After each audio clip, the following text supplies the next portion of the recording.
This is the 3.5-mile stretch of rail tracks that may soon radically transform this area of Queens. This will be known as the QueensWay. But how are they going to build it? So you see here we have a band and rail, and the idea was to transform this into a active recreational route for people to bike, hike, walk, and engage with outdoor space and one another. So we're looking at what used to be the Rockaway Beach branch, going all the way from Rockaway, which is a part of Queens, all the way into Manhattan. This was also kind of predating the war and the rise of the automobile, so there was a lot of use for that rail. And then there was also a few fires along the way that forced them to split the service. And eventually they were having to make a tough decision of whether they should keep running this service or not. They were decommissioned by 1962. Those line of trees look beautiful as you're driving up Woodhaven Boulevard, as you're walking east-west. We've actually incorporated this into our design. You'll see renderings of rock walls and amphitheaters. This is so cool. This is exactly what Queens needs. So when did it start? So around 10 to 15 years ago,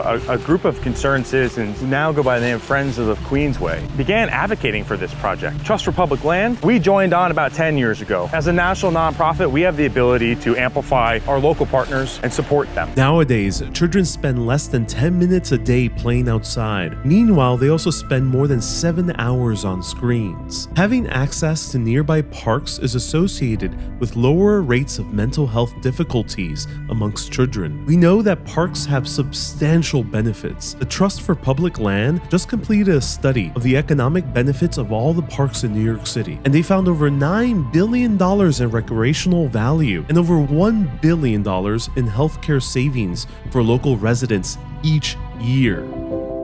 As someone who grew up in Queens, I had no idea that there was so much empty space over here in the middle of the borough. Goes to show how much potential Queens has to become filled with parks and greenery that is highly lacking compared to the other boroughs. I grew up at the most northern side of the Queensway in Rego Park. Funny enough, as a kid, we used to climb up over by 63rd Drive and kind of goof off there. Many, many moons later, I moved to Forest Hills, just like one neighborhood south, and I heard about this group, Friends of the Queensway, that was starting to organize, who live literally all up and down the 3.5 miles, and thought like, wow, we've been sitting on this rail for 60 plus years. We'd love to do something with it. That the Queensway is a connector. It makes it easier to move between the neighborhoods, sort of take your time and look around, really be able to see other parts of the borough. And how amazing would it be to get on a bike in Rego Park and then end up in Ozone Park and have lunch and then go back somewhere else. Like, that concept is really appealing in terms of just connecting our neighborhoods. Does Queens need more beautiful parks? If you think so, sign the petition at tpl.org/Queensway.